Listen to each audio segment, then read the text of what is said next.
So yeah, you may just get a button saying it's recorded. But welcome everybody. Thank you so much for being here. I am Christine Shoemaker and I run Shoebox Projects, which is an alternative art space. It's currently online, but hopefully in the next couple of months, we're gonna have a physical space again, which is exciting. And we're excited to share Monica's work. If you don't know Monica Marks Rickler and her amazing work, you will hear about it now and get to know her and everything that she is doing. I will put a link again that her exhibition is online right now. Let's see, let me make sure everybody's muted. Sorry, I think, okay, no feedback. Yes, her exhibition is online right now. But she also installed it in her home, and like you should have seen the construction she's been doing. If you haven't been following her on social media, she's been doing all of this construction to create this space to showcase her art, and it looks amazing. So she's going to take us on a tour around that, which is awesome. Thank you so much, Monica. And with that, actually, actually what happened was, we've been working with Monica for, a few months with Shoebox Arts, and, saw the work that she was doing and the important topic on mental health, and, which in, her life work, it seems like just her passion is surrounding mental health. And so it's an important topic to cover. And I wanted to cover it through her art. And, she has done it beautifully. So we've worked on it the last, 3 or 4 months. She's created brand new work just for the show. And we put together, an amazing presentation here. I actually, Shelly, my assistant, put this show together, and she's like, do you have an order? And I'm like, no, go for it. And so I really like how she displayed, the order that she put the work to. So we did curate it, and she wasn't able to be here today, but we did curate it in the exhibition online, and Monica curated it in person. So I can't wait to hear, she was excited. She sent me a photo. She's like, this wall is exactly what I wanted it to be. So, which is really, really cool.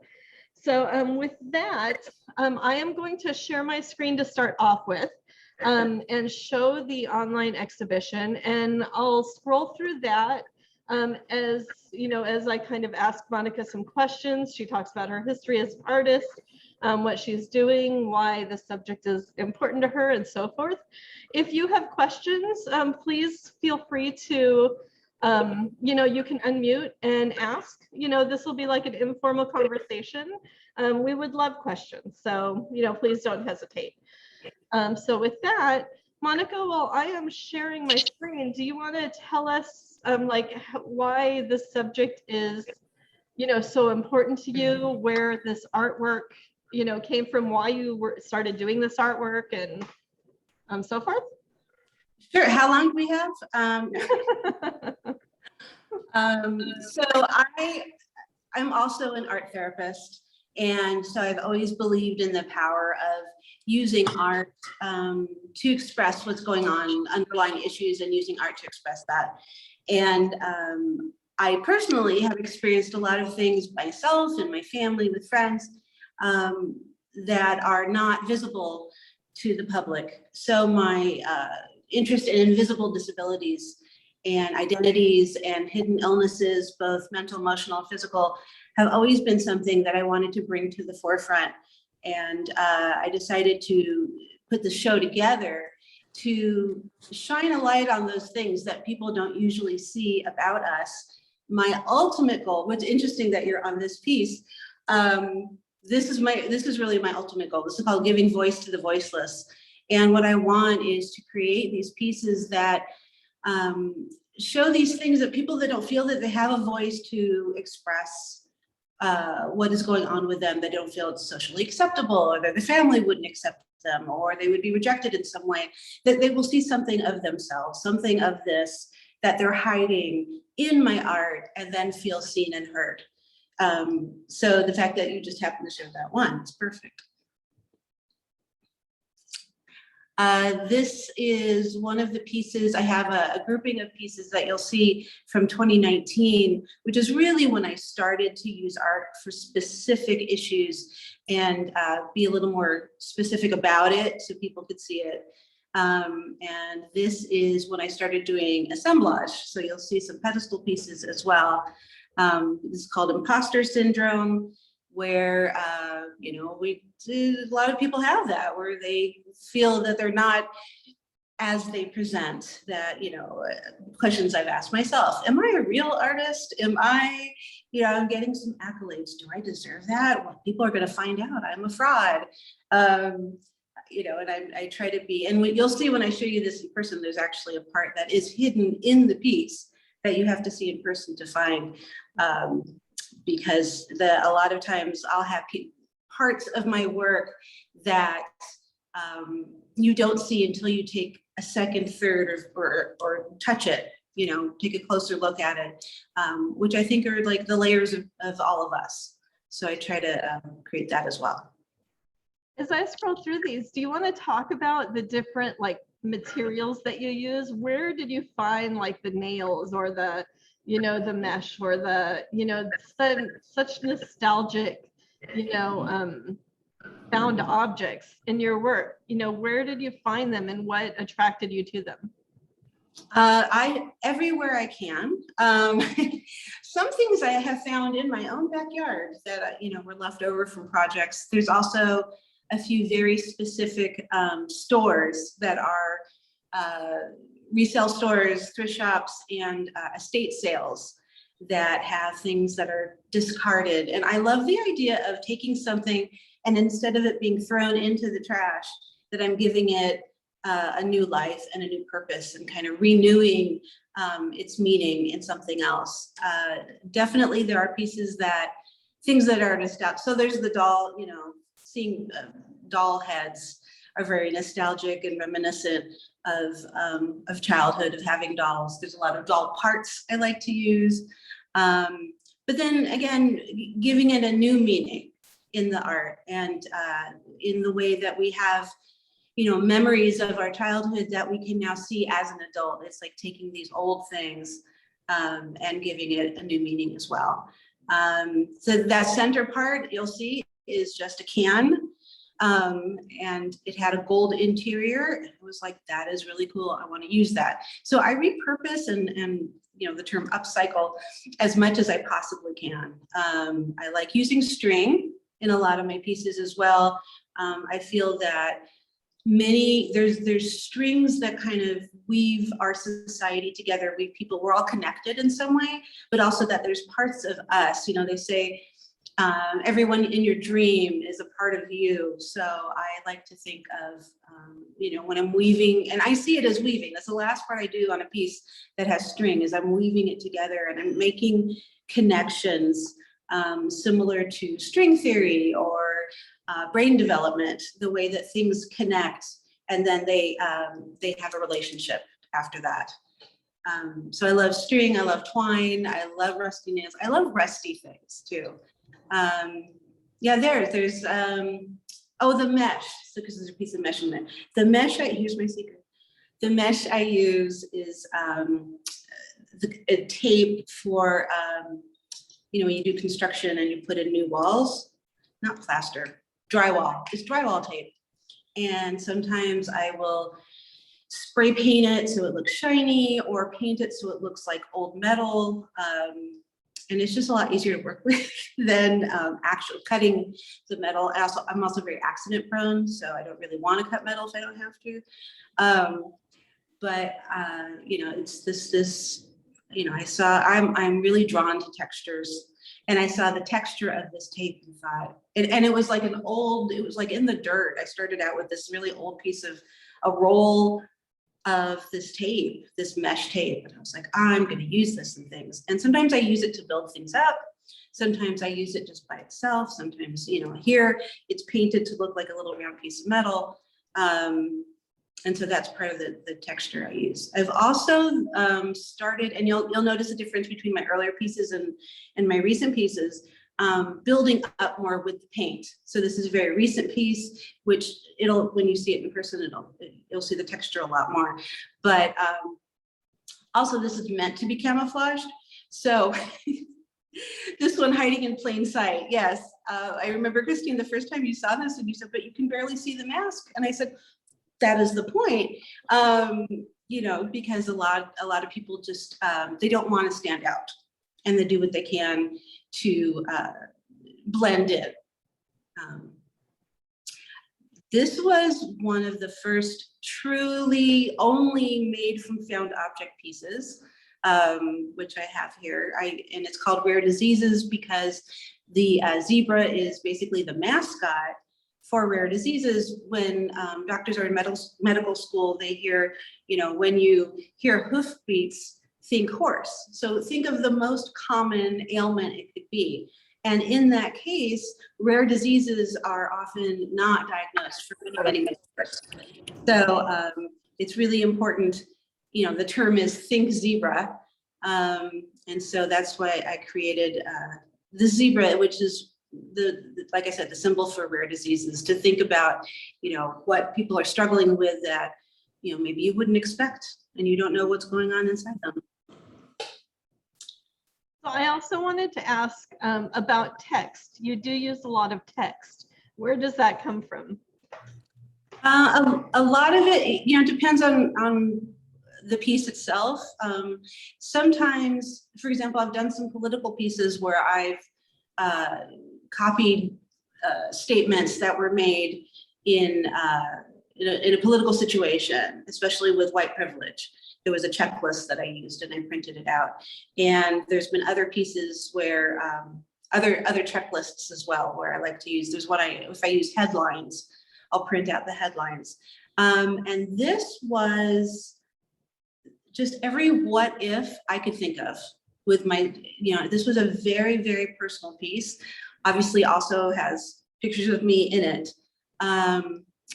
But it was, what if I made fewer mistakes, you know? And then how would I feel? Would I feel like, oh, I'm a better person because I make fewer mistakes? And it's interesting because where I was when I did this piece is not where I am now. I feel like I've moved on from a lot of this. But yeah, this was I just started writing a list of every what if I could possibly think of. And then I incorporated into that. So I do that. Oh, go ahead. I'm sorry. Oh, I'm sorry. No, I'm sorry. Did you use a typewriter or a label maker, or what did you use? I now have a typewriter, which is very exciting. I did not have a typewriter at the time. So I just use a type font, and I like to use Loca paper or mulberry paper to print on. And then I they have a certain kind of tooth to them that I enjoy, and a transparency, especially with the mulberry paper. If I want to do layering and you want you to still see what's underneath it. The mulberry paper is a little thicker, and it'll take a medium to it if I want to do some stiff letters or make sure that it sticks to something.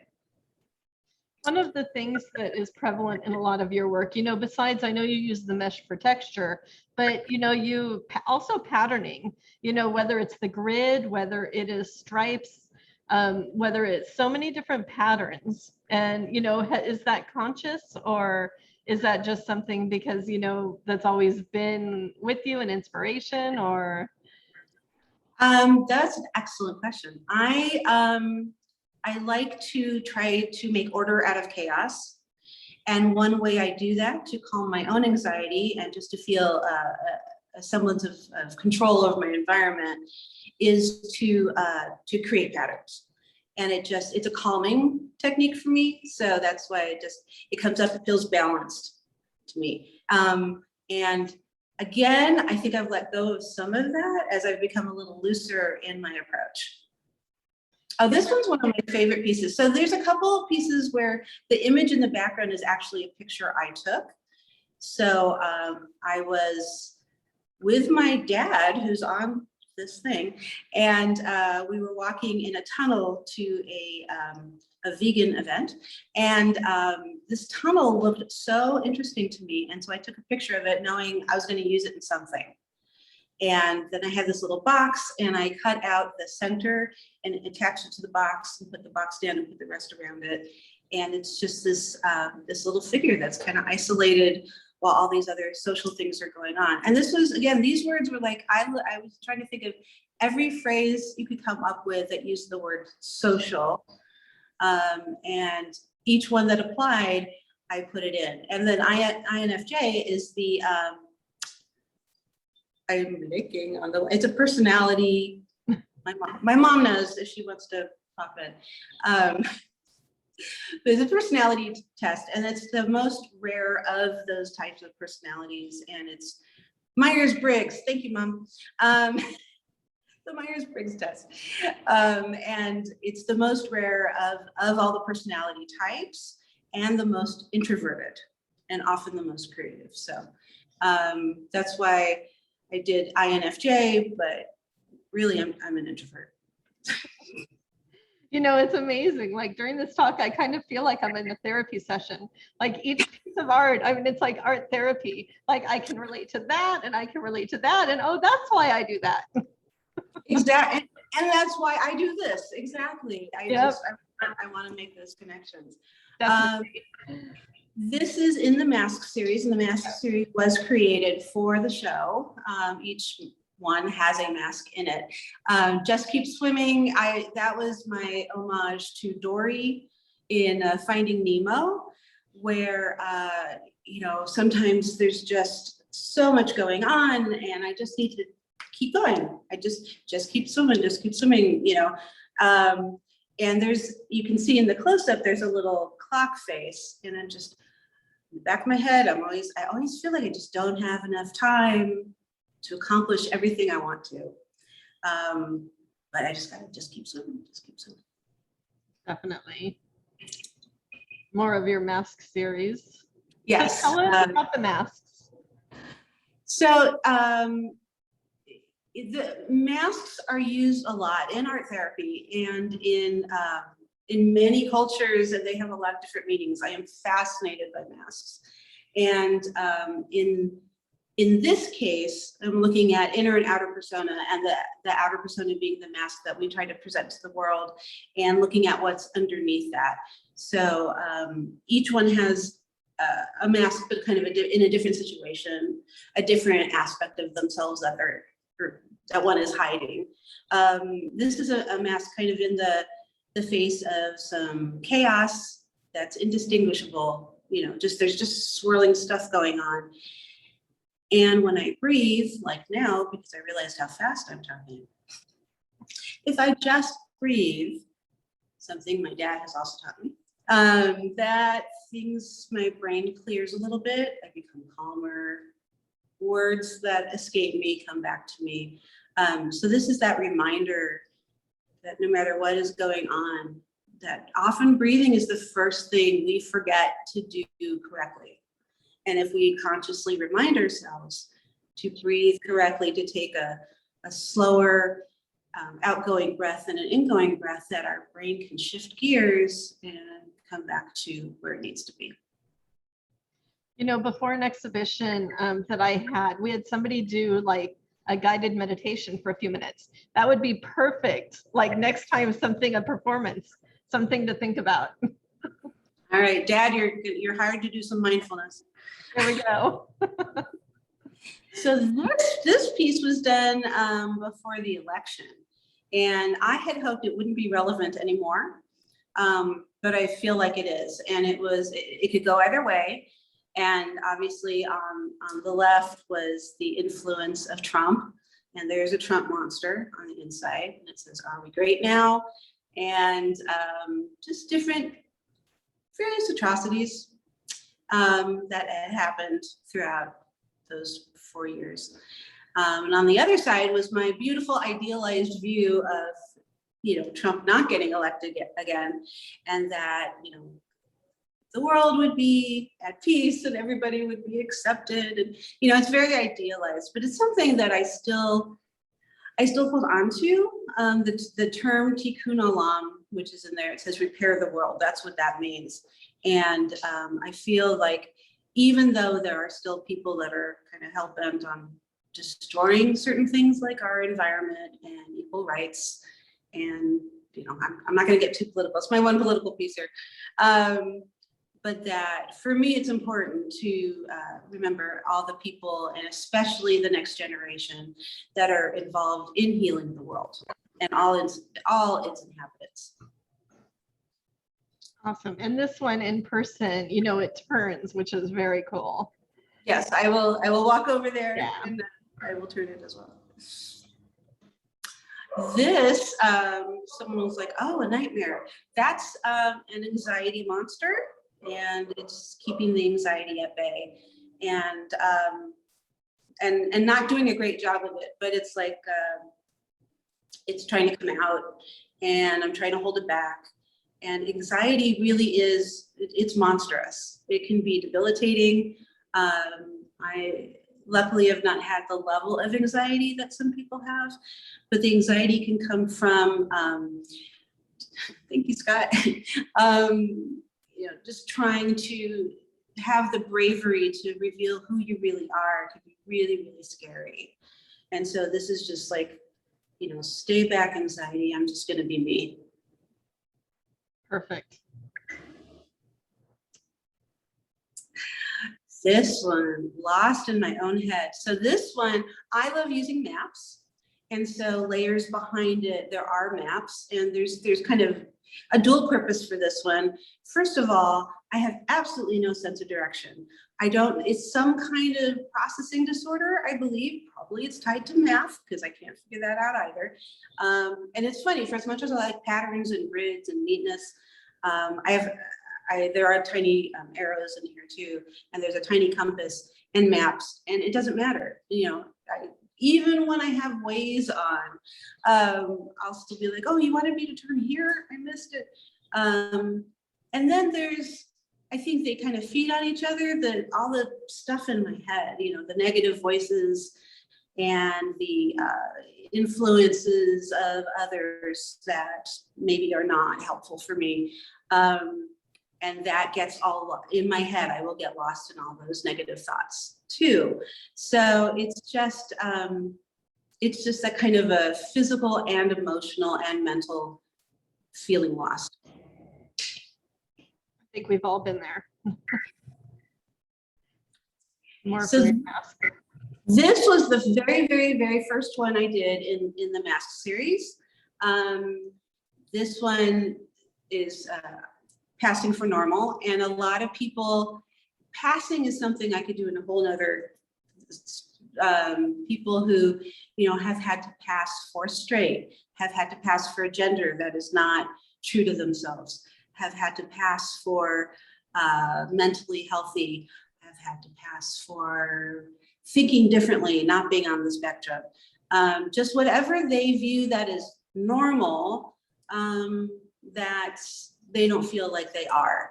And probably more people feel like this than there are people that see themselves as normal.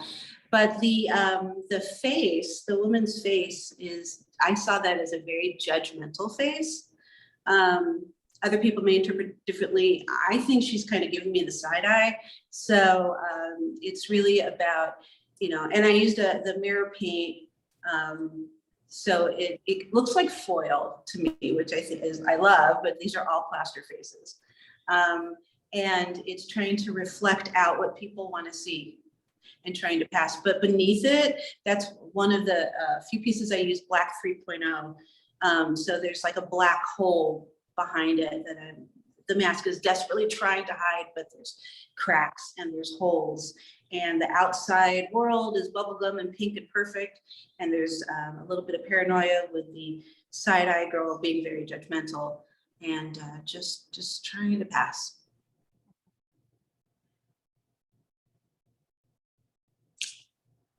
So here, there's a couple pieces in the mask series that look at, I talk about personas a lot, and the different personas have to go back to Carl Jung and the anima, animas, and what the personas are. And this is very much the, what you show to the world is shiny and reflective and has lots of shallow depths to it. And then the other side, which there's not as much of, is really what's underneath all that. And then the strings, the silver strings, again, are tying both together because they are both within all of us.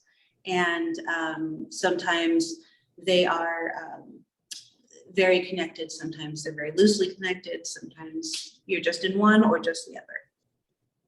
And when I go close, when I show you in person, I'll read what's in the middle. Has to do with how in sync the two parts of yourself are, and when they're not, what that feels like. These are so clever and so well thought out. And, you know, assemblage, oftentimes, you know, we look at it for kind of quote face value, but yours are so deep. I mean, there's so much more to them, and it's been great listening to you, you know, hearing you explain them further. Thank you. I appreciate that. Oh, I love this one. I have some favorites. So this again is about the shadow self, one of the inner persona, and again the hole in the back, also done with black 3.0.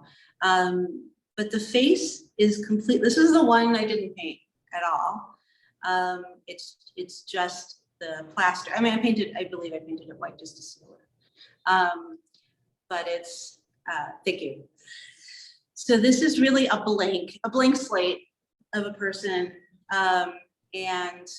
But beneath is that eye and that blue piece of china, which when I see that, that reminds me of childhood, like when you had a special event and you used the good china. So that's like where all that originates, is deep in your childhood. And you can't see any of that in adults, you just see their face, but behind that is all this going on. I also like how it came out as a texture of blue jeans, which are just something, you know, comfortable and you wear, and sometimes there's rips in them, which actually Corinne pointed out, which I loved. And I have the word repressed on there because, again, this is the piece where the shadow self is there, but it's being repressed. You don't see any of it coming out on the face. It's a blank slate, and beneath that blank slate is all this stuff. And there's other words in there too that are hidden as well.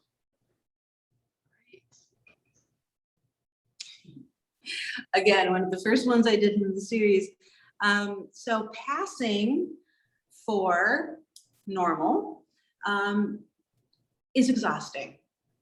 So for somebody who's, let's say, neurodivergent, existing in a very neurotypical environment, trying to pick up on the social cues, trying to have the right responses, someone who cannot come out to their family and has to, you know, pretend that if they're male, that they have a girlfriend, or that they have a different gender than they have.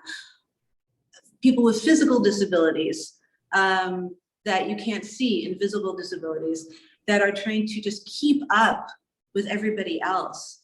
Not just the physical exhaustion, but the drain that it is for you not to be your authentic self, no matter where you are, who you're with, and all the time, takes up so much energy. And so that's why there's just all this going on that, you know, I don't want to fully interpret it because I want to leave this one partly open to interpretation, but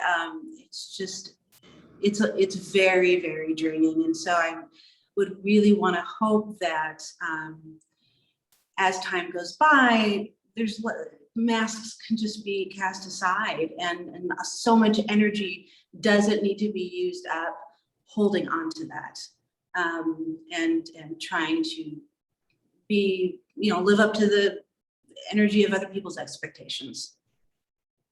Definitely.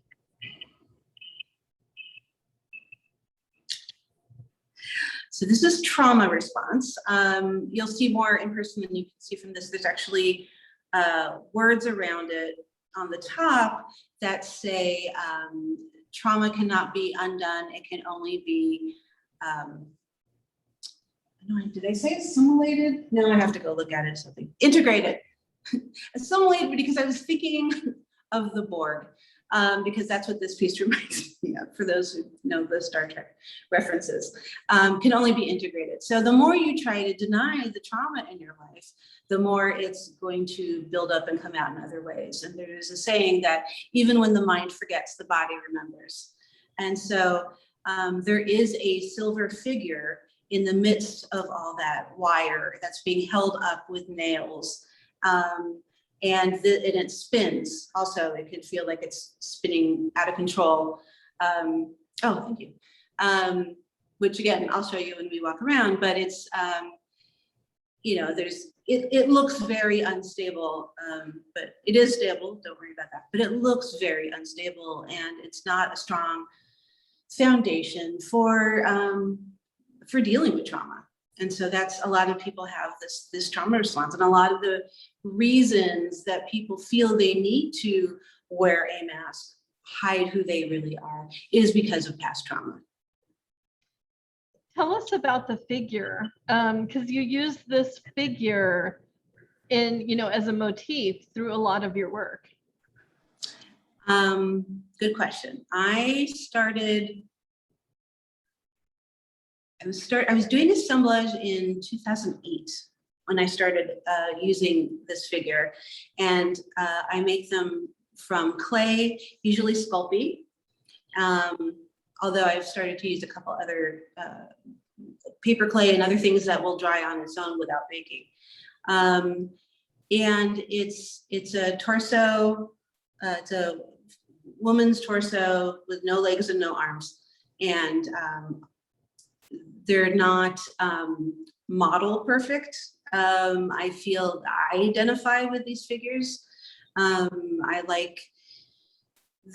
like there to be more representation in the world of a variety of bodies, and acceptance of all different kinds of bodies as well. So I feel comfortable portraying bodies that remind me of my own. And so I give myself the representation in that way. And the not having the arms and legs are the not having control, not having the ability to move a lot, or to make changes, or to do things. Not, it's it can show up in other ways. And sometimes I will add, like, this has an arm off to the side, so there is a arm. I like using doll parts. I will add arms and legs sometimes, but they always start out like this. They always start out kind of helpless, and then they are morphed into whatever the piece needs them to be. Great. And then Audrey had a question. Who are the people on the stamps at the bottom of the piece? I'm trying to remember specifically. Audrey would ask a good question like that. The blue chip stamps, I'll start with that. I remember as a kid collecting books of blue chip stamps. So that's always, that's another thing that represents early childhood for me. I believe most of the stamps here I used were powerful men. And I believe this is indicative of a lot of the trauma that's inflicted. And it's a very generalized statement, but it appears a lot of the trauma inflicted on the world as a whole and people in the world are by powerful men. Thank you. Don't get political. This one makes me laugh every time I look at it. Every time. So I have some great coping skills, and sometimes they just sit and get rusty because I forget all about them. So these are my rusty, unused coping skills because they were not used and they got rusty. And we all have coping skills. We all learn them, or we know them, or they're instinctual. But it's taking that moment to breathe and remember that we have them and then implementing them. And so this is my little reminder of, you know, hey, use those. Brilliant. Perfect. Thank you. This was, okay, so this is one of the 2019, there's a grouping of 2019 pieces. And I was dealing with a lot of physical pain at the time, in addition to emotional pain. And I just said out loud to the universe, why does everything hurt sometimes? And the kind of pain I was feeling was like my whole body was hurting. And people that deal with, so this was also kind of in sync with people that deal with chronic pain, chronic illness. And that's why you'll see part of the torso again, but the piece, it's all disconnected. You know, it's like being kind of pulled apart. And there's, you know, the top could be the head, or that middle part could be the head, and things just aren't working. Things aren't cohesive. Again, the map, trying to discover what to do, where I am, how to work with this. This is actually one of my smallest pieces.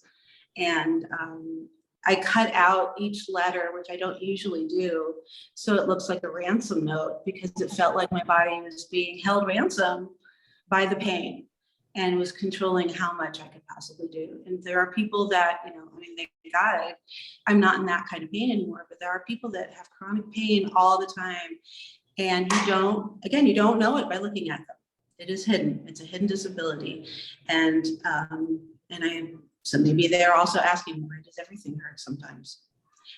Also can relate, it can be mental pain, can be emotional for people that are struggling. And just like, sometimes we just ask why is this happening? Why does everything hurt?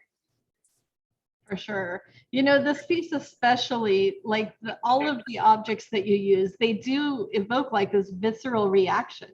Like, you know, whether it's, you know, I think the juxtaposition of the plastic hands versus like the metal keys of the legs, or, you know, it is kind of, I mean, painful in a different way. I mean, yeah, no, it's a really, really strong piece. Thank you. And I think actually that was it. Okay. That was the last piece. That was a perfect piece to end at in the online exhibition.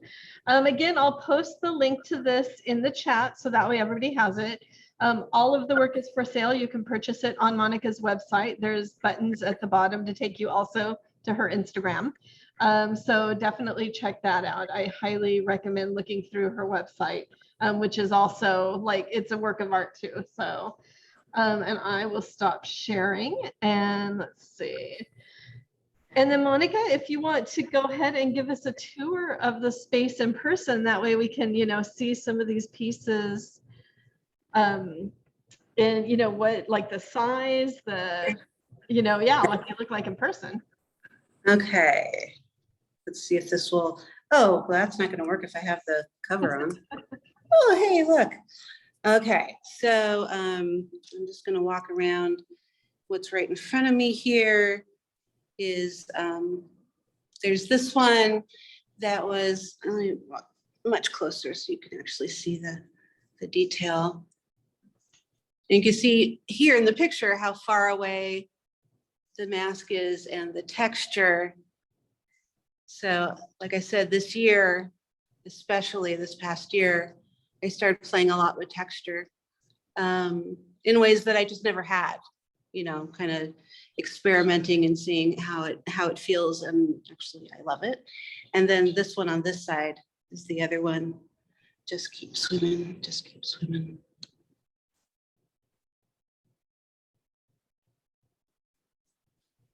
And again, lots of texture here.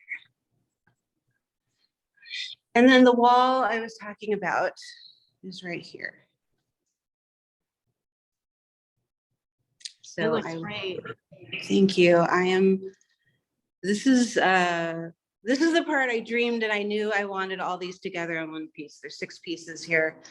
And so what I'm going to do is come close enough so you can see some of the depth and the texture of these. Ooh, that's a cool shot. Gotta take that one later. And here, this one too. So you can see how shiny, like you can see, I'm wearing red, so that's me. So the mirror paint is pretty amazing, how well it reflects. And Monica, oh, there's a couple of quick questions. Yeah. Is there a specific face that the mask is made from? There is. I don't know if you could see it from here. I'm gonna okay, I'll walk over to the wall. There's a blue head outside my studio, pardon the junk. There's a blue head way out there on the blue pedestal. I don't know if you could see it. Yeah. That's the head. That was the one. And then do you want to explain Black 3.0? Oh, sure. So Culture Hustle, I believe it's called, makes these really, really deep and vibrant paints.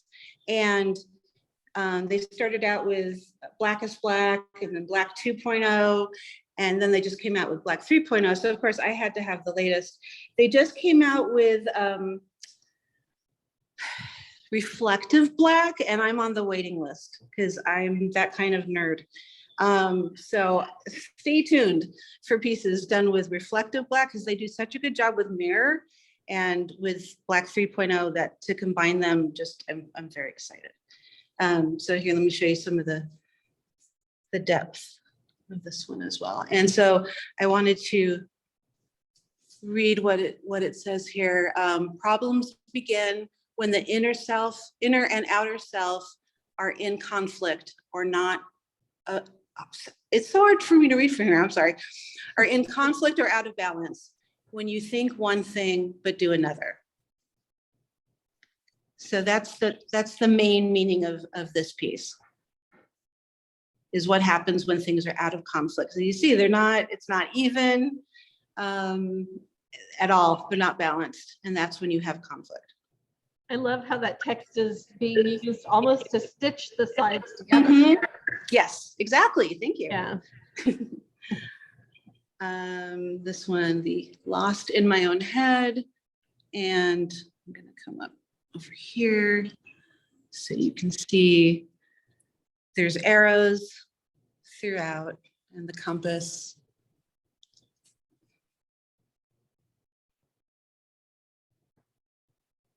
Everybody should come and see this work in person. Monica has an open house, open studio on, I think, is it August 14th, we said, Monica? Yes, August 14th. So, yeah, I'll put the link also, or I don't know if we have a link for it, but you can definitely contact Monica to RSVP for that, so you can see it in person. These are bed coils, bed springs from mattresses. So if anybody's getting rid of a mattress, I love using these springs, so I'll take them, especially if they're rusty. Because they're not easy to find, not unless they're in a bed.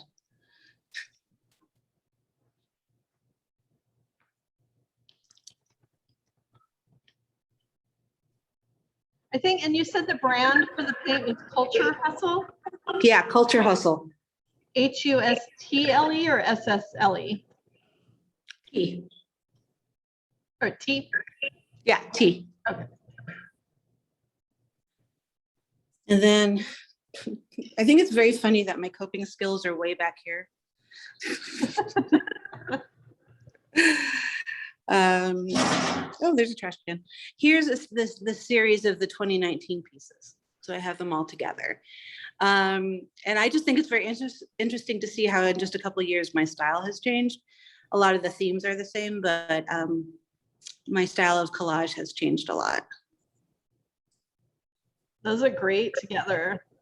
I really like how you've displayed everything.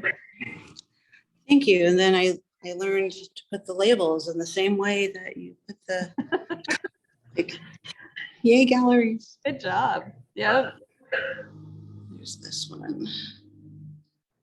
And this is the one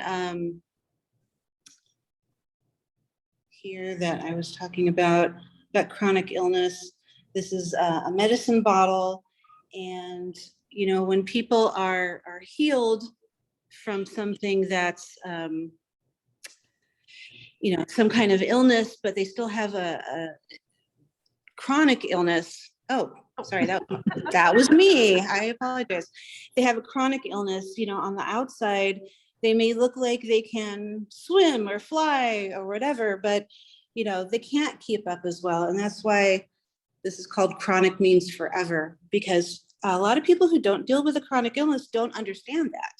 They think, oh, you're better now, if they seem better that day. But chronic means forever. It doesn't go away. And I did it like a carving in a tree. You know, like how you write, you know, so-and-so plus so-and-so with a heart. Because once you have a chronic illness, it's a relationship that affects everything in your life. Here are the smaller pieces.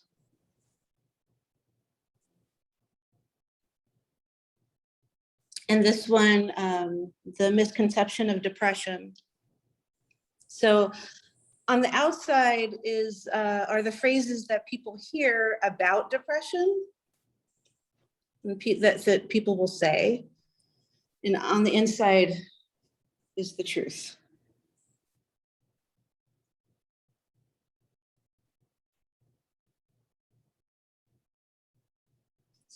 And then on this side,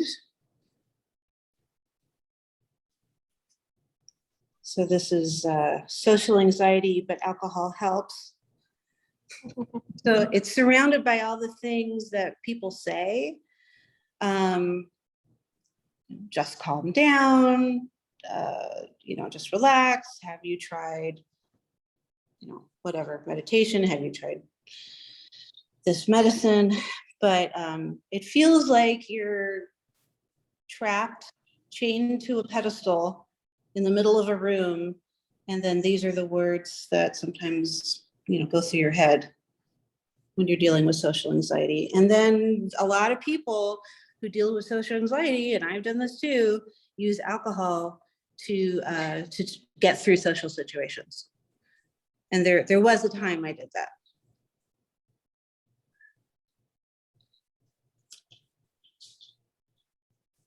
Here's the interactive, oh, except I'm out of hands.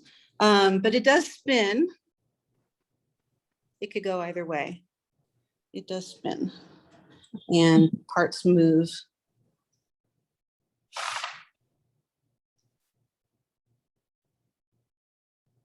Wow, powerful. Thank you.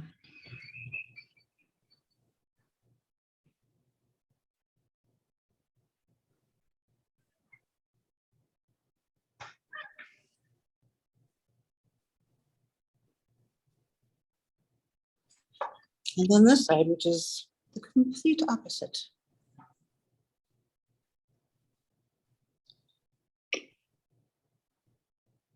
And there's the zebra again. Zebra strong.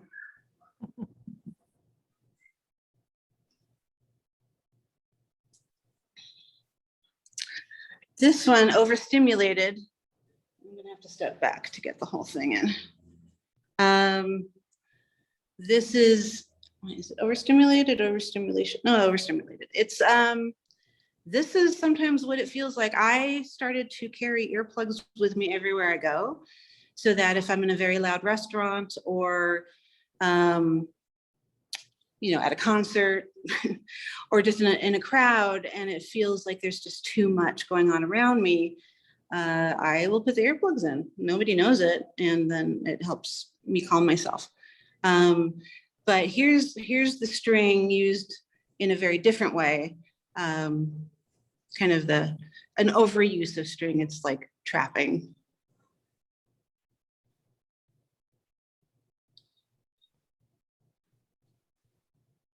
And then I have two, I have a mirror and a window that I've only had one visitor so far, but I'm going to ask all the visitors that come to write on these. And this is the inner persona mirror. So you're looking at yourself. What are you hiding? What do you need that you don't ask for? What do you wish people knew about you? And then the outer persona, you can see right through. People see right through you. What person do you want to present to the world? What do people see when they look at you? So, oh, I keep pushing that same button. I apologize. New device. So and I'm going to have some other interactive parts here for the 14th as well. So I really want this to be a place of open discussion, self-exploration, interconnection, communication. That's really why I want to do things like this. Oh, I promised everybody this. Let's see if I can do this with one hand. Okay. So on the back of this piece, do it this way, there's an upside down tarot card. And this one means imposter when it's upside down. So this is part of imposter syndrome. And I have a thing for shoehorns now. I collected a whole bunch of shoehorns, and I don't know what I'm going to do with all of them yet, but I really enjoy them. Here's the zebra, the symbol for rare diseases. So how did you determine what to hang or present for the show? Things that I had done, I mean, I haven't, no, there are actually older pieces. Anything that really fit the theme of a hidden identity or hidden disability. You know, creating the new pieces, that was easy. Not easy, but, because they were made for the show. But then when I was looking back on my other work, I realized this has been a theme I've used all along. This one has to do with neurodiversity.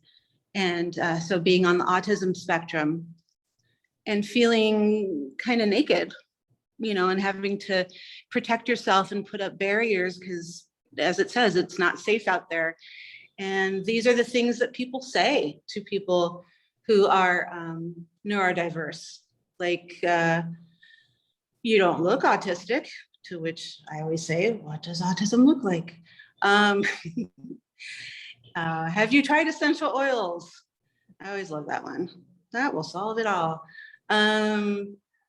Everyone is a little bit autistic, which is not, I have an issue with the everyone is a little bit, everyone is a little bit ADD, everyone is a little bit depressed. When it's an actual condition, I think it belittles it to say that we all have a little of whatever it is. Definitely. For your zebra piece, how did you attach the zebra parts to each other? Oh, I have an epoxy that I use. It was a lot of trial and error the first time I had done anything like this. And there were many iterations of it because I kept having to redo it over and over again when I put pieces together and I didn't like how it looked. Also trying to imagine how it was going to look once it was painted and not wanting to paint it completely because I still wanted the original found objects to show. It's a great balance. Thank you. It was really, this is like the 8th version of it that I kept doing over again. There were parts I knew, I don't even know what these are, but I have a whole bunch of them, that was going to be the main. And I knew this old paintbrush was going to be the tail. But there were other things that I wasn't sure what I was doing. And then the grass, I had these, little patches of the fake grass. And then I got this fiber medium that it has paper fibers in the medium itself. And that's how I created the texture for the grass around it. So I love just experimenting with mediums and seeing how things will come out as well, because it's just fun to experiment. Here is the trauma piece I was talking about. And there's the words, trauma cannot be undone, it can only be integrated.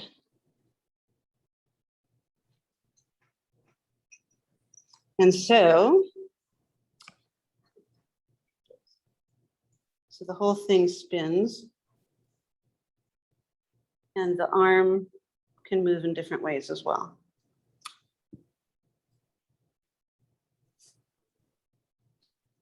And it is, here's the front of the figure. And it is difficult to see because it's been so torn up, but it did start, it started as a figure I made and made sure that, you know, there were spaces for things to go through it. Then I used the metal leaf, and then I scraped some of it away. And then here is this piece, which may look familiar to anyone who has seen the invitation. And this was coming out of the pandemic. This is a pandemic response piece, which has to do with how disconnected, not just that we were from each other, but also that we can only connect through Zoom, because I see these also as little Zoom windows, but also how we had to kind of compartmentalize parts of ourselves just to function and survive the pandemic. And so these could be parts of oneself, this could be parts of other people. There's a lot of different ways to interpret it, but it's basically how to manage this change in the environment that we've experienced. And then here is, it's a little dark if I get close. That's the anxiety monster. So it's a little spooky, but it's supposed to be. But don't worry, it's behind bars. It's the scariest piece I've ever made as far as a scary, spooky looking thing. But I actually want to do more like this too. And let's see, have I shown everything? There's the one that was in your sculpture garden. And this piece is about finding, you know, all these different personas being developed throughout your life and what the influences are, both internally and externally as you grow older, starting from a very young age and then throughout your life, and how that affects who you are. And then we have the soldiers that could be keeping you in or keeping unsafe things out. So that's open to interpretation as well. Fantastic. It fits in with, you know, the rest of the work just so well. Thank you. I think you need to go bigger too. So the story behind this was the biggest thing I've made so far right now. And in the sculpture garden, it was completely, I wouldn't say clips, but it was like one of the smaller things there in the sculpture garden. So yes, Christine is always saying, you need to go bigger. So, and I'm like, okay, sure, why not? And so that is, I believe, we've shown everything. Thank you for giving us this amazing tour. It looks so great. I can't wait to see it in person. Thank you. Does anybody have any more questions or comments? You can go ahead and unmute. I don't have any questions necessarily. You answered so many of them, Monica. Fantastic. And I'm so used to seeing just like one or two pieces of yours, so you get these little taste of it. Now I just feel like I had a whole meal, but I also feel like I need therapy because of it. Not in a bad way, meaning like, man, I need to do some more deep diving. Like, wow, you really, it's a great way of expressing what we're all going through. I'm super impressed. You did a well job of curating. it's such a massive body of work, but each piece is so deep. So even to Christine's point, like going bigger, your little pieces are big. Your little pieces are big. They have a lot of meat to it. And to be so vulnerable and really talk about these things, I think is wonderful. I think we're all dealing with it, and people talk and deal with it in different ways, but it's honest, it's straightforward. I like your color theory. I like your composition. Yeah, everything. I just eat it up. It's really good. So congratulations. I like it. Thank you so much, Scott. Well, now you know also why I gravitated toward the piece of yours that I got, because it had all those words and all about what was behind your show. So that's like the only time. Yeah, that's the only time I've done that. So it's interesting. You do it a lot, and it's really it's really heartwarming. But it's quite an impressive. I don't think a lot of people can understand how it feels to output so much of yourself and to really go that deep and be vulnerable. And here you are, just like showing it to the world. Like, right on. Good job. Yeah. Thank you. I want to say something about that.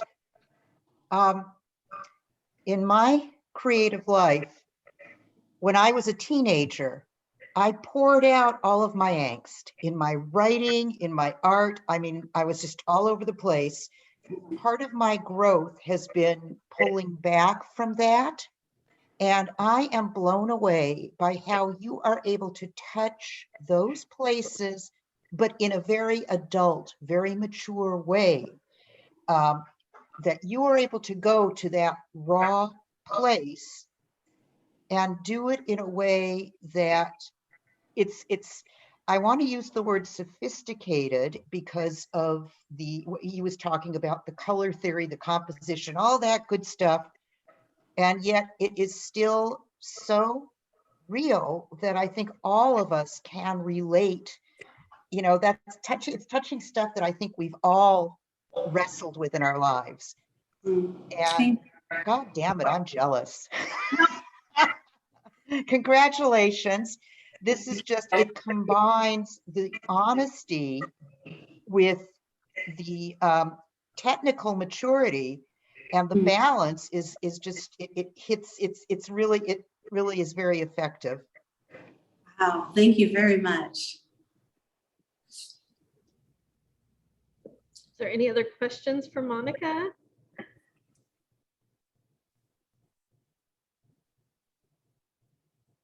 Awesome. Well, thank you, Monica. Again, I posted the link in chat of the information for her open studio on August 14th from 4 to 9 p.m.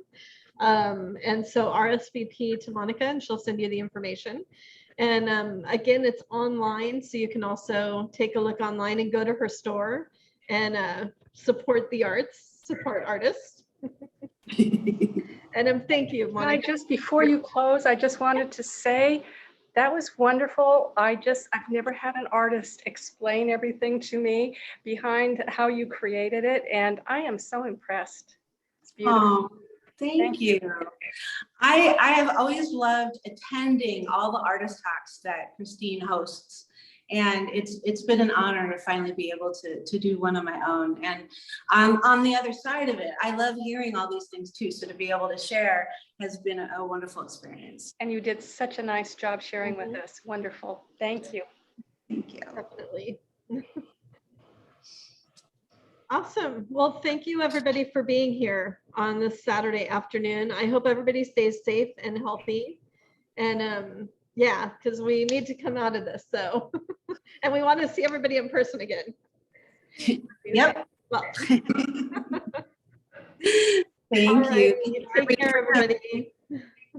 Thank you, Monica. Thank you. Bye, everybody. Monica, stay on for a second. Bye. I will. I'm not leaving. Monica, that was very inspirational. Oh, thank you very much.